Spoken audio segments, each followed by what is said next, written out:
The audacity of that man. The audacity is unbelievable. I've never seen such audacity in all of my days. Hi guys, welcome back to my channel. I hope you're having a great day so far, and welcome to today's video, which is going to be a will I buy it video, talking about all the new and upcoming makeup releases, whether I want to buy them or not. So if that sounds good to you, then keep watching. So as always, before we get started, I must shout out these Instagram accounts who bless us with the makeup tea and the sneak peeks and the leaks and all of the brand new spanking information on what is coming next in the makeup world. So thank you to all of them. So let's kick things off with this Suqqu Holiday 2022 collection.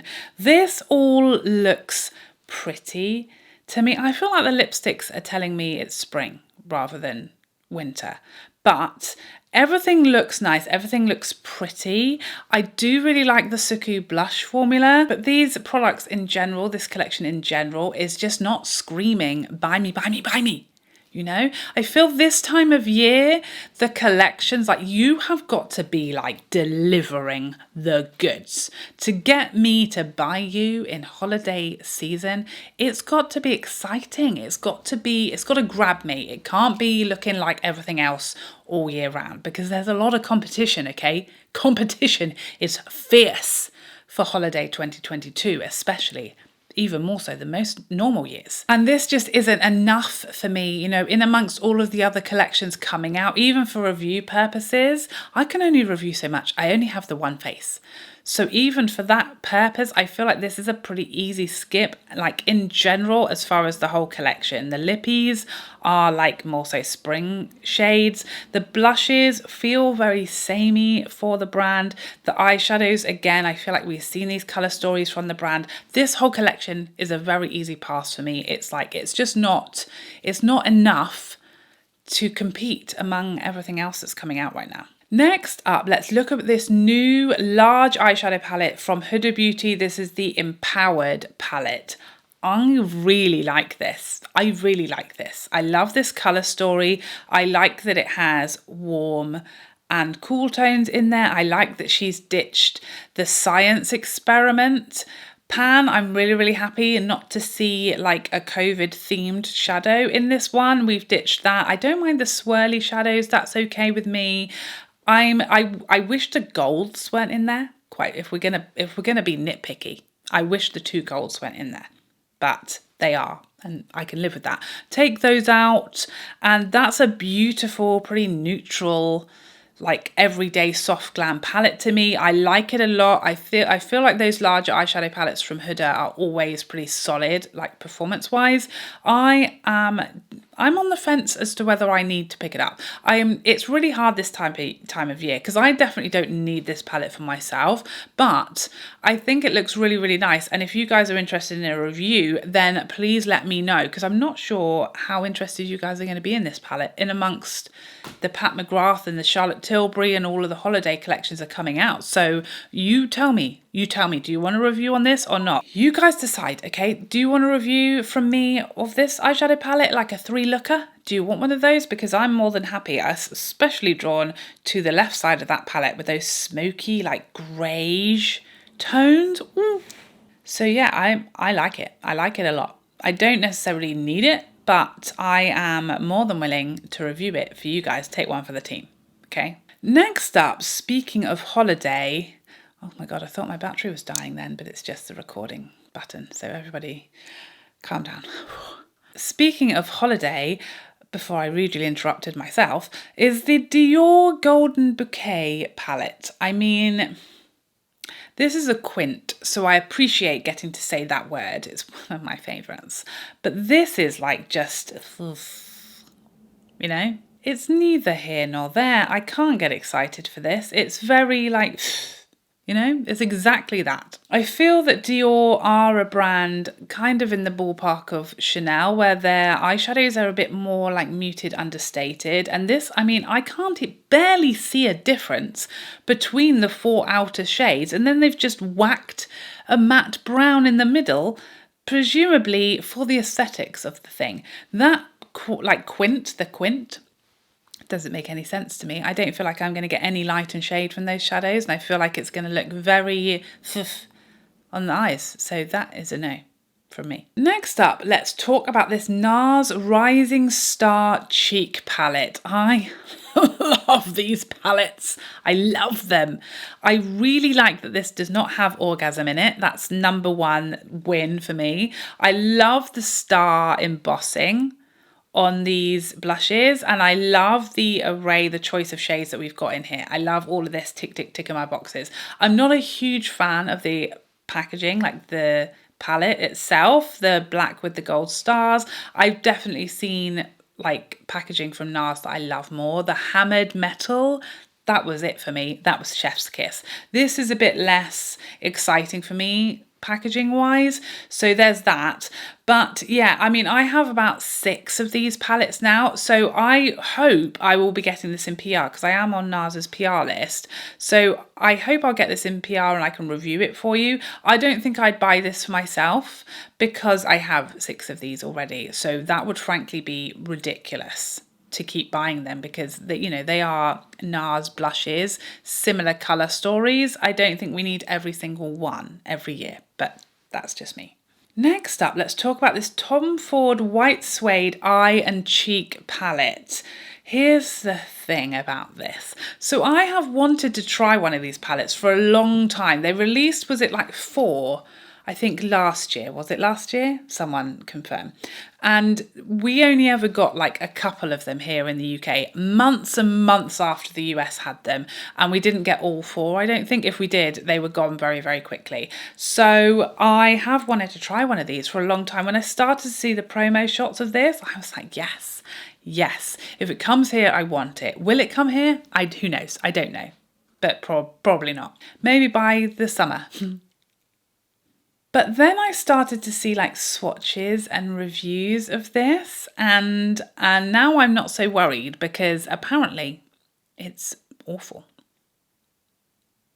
to coin a phrase. It's not doing well in the old reviews, and that's putting it mildly, okay? The general consensus is there is 0 pigment in here. Brushes won't pick up the shadows. It's just awful, terribly performing, and definitely, absolutely not worth the hefty price tag that this has on it.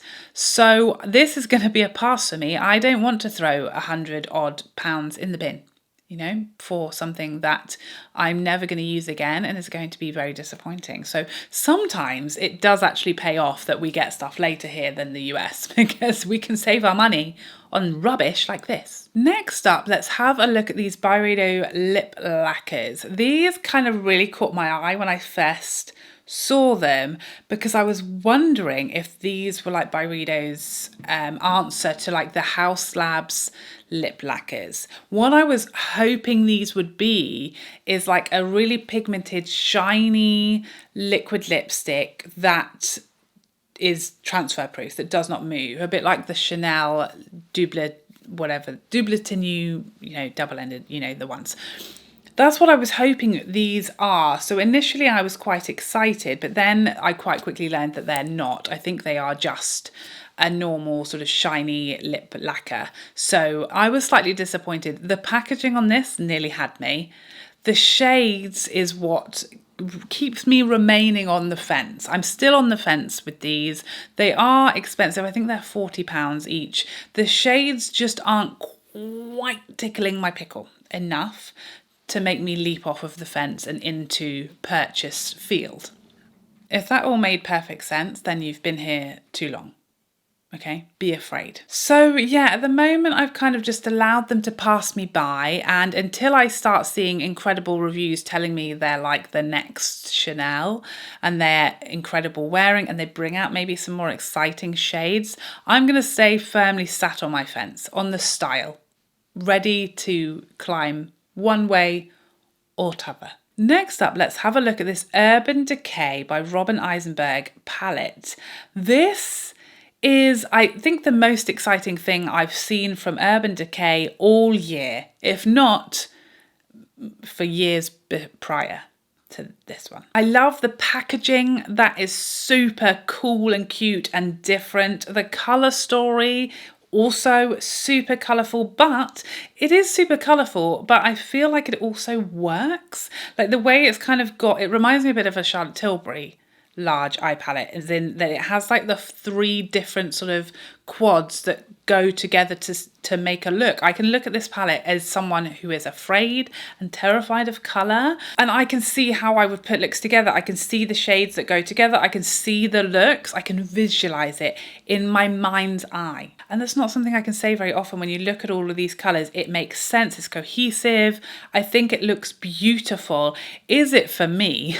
Obviously not. Obviously, this is too colourful for me. I'm also slightly mistrusting of Urban Decay's formula because it has been very hit and miss, and more so miss lately. But I think this is beautiful. I love to see something a bit more creative, but something that still works for people and that people can use without needing a degree in like colour theory. You know, I think this is a great job as far as the colour story and the packaging and everything about it. But it's just not for me. It's not my colour story. It's too frightening and terrifying and colourful. And I am very boring, okay? Very boring. Even though my top is colourful, that is a lie. It's there to distract you from my boring face. What? Next up, let's have a look at Chantecaille's holiday collection. I'm surprised by this. I feel...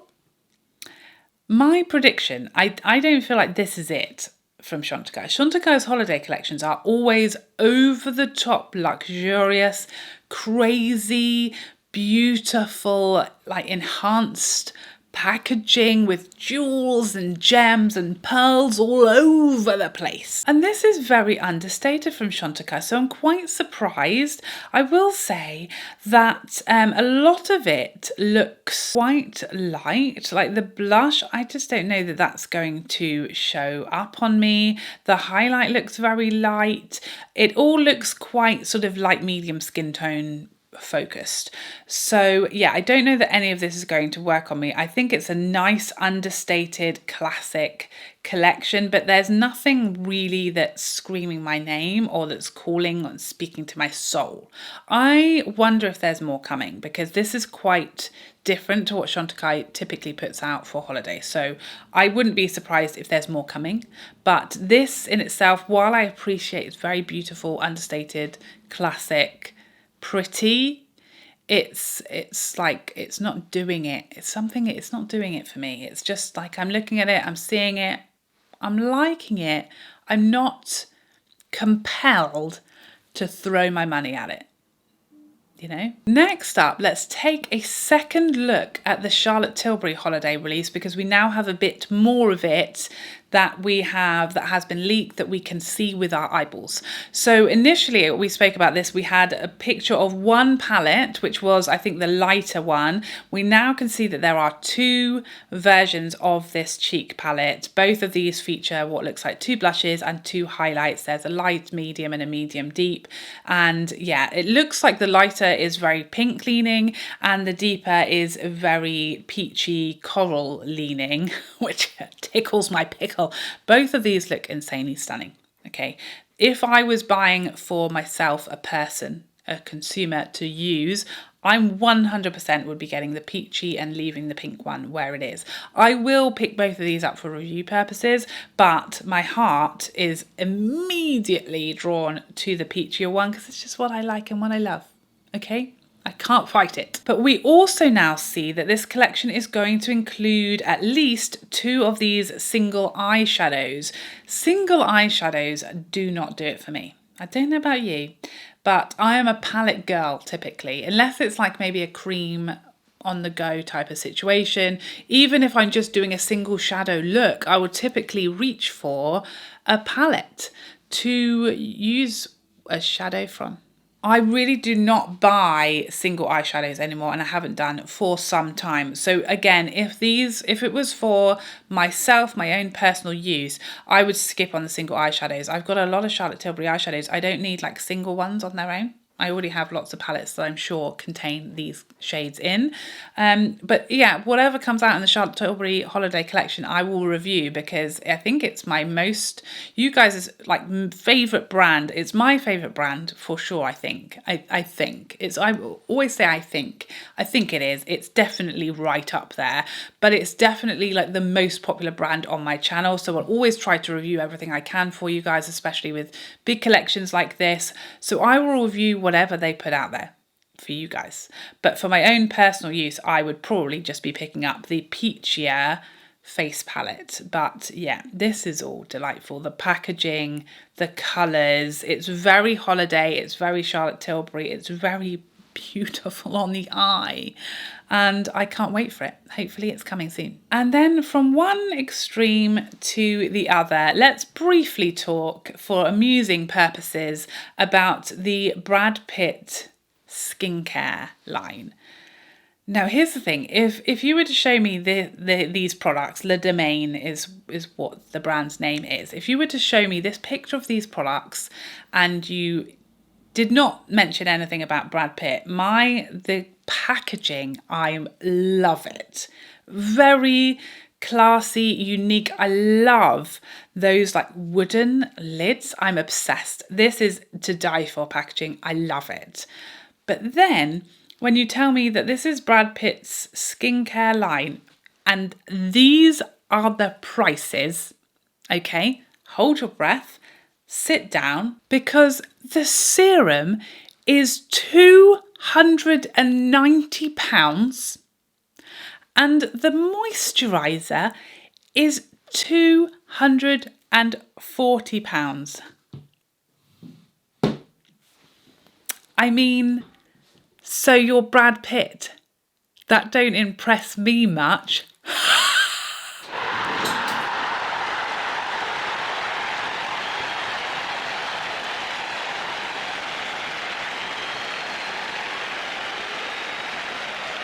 I'm so sorry, but at least you don't have to live with me. The audacity of that man, the audacity is unbelievable. I've never seen such audacity in all of my days. And the thing is, I feel like this could have been great. I mean, it's a bit strange that Travis Barker has also come out with a skincare line, by the way, slightly less insanely priced, but not much. But I kind of like these male celebrities coming out with like skincare lines and self-care lines, because, you know, the women have been doing this for donkeys. We've got, you know, celebrity makeup lines coming out of our ears, and skincare as well. And I think it's nice to see men offering products as well, because, you know, men need skincare too. And not that men can't buy skincare made by women, but I think it's nice to have like representation, especially of like a more mature man taking care of his skin, because let me tell you, the more mature men in my life don't, okay? They do not. They use like their shampoo to wash their face with, and that's if you're lucky. So believe me, I feel like a lot of men could do with some inspiration when it comes to taking care of their skin. But tell me how many men who, you know, need some like pushing and direction to get involved with skincare are going to be willing to spend nearly £300 on a serum. I don't know any. And if there are any, they're probably already stealing yours. So keep an eye on that if I were you. I will tell you right now this minute, I'm not giving Brad Pitt 300 of my pounds, okay? He has his own pounds. He can keep his hands off mine no matter how nice his package is. Ooh. So I think we should leave it there. And so there you have it. Those are all of my thoughts on the new upcoming makeup and beauty releases. Please let me know what your thoughts are on all of these products. What are you excited for? What are you going to be picking up? What are you steering well clear of? Please let us know in the comment section down below. I hope you enjoyed this video and found it helpful, and I'd love to see you in the next one. Otherwise, take care for now. Bye.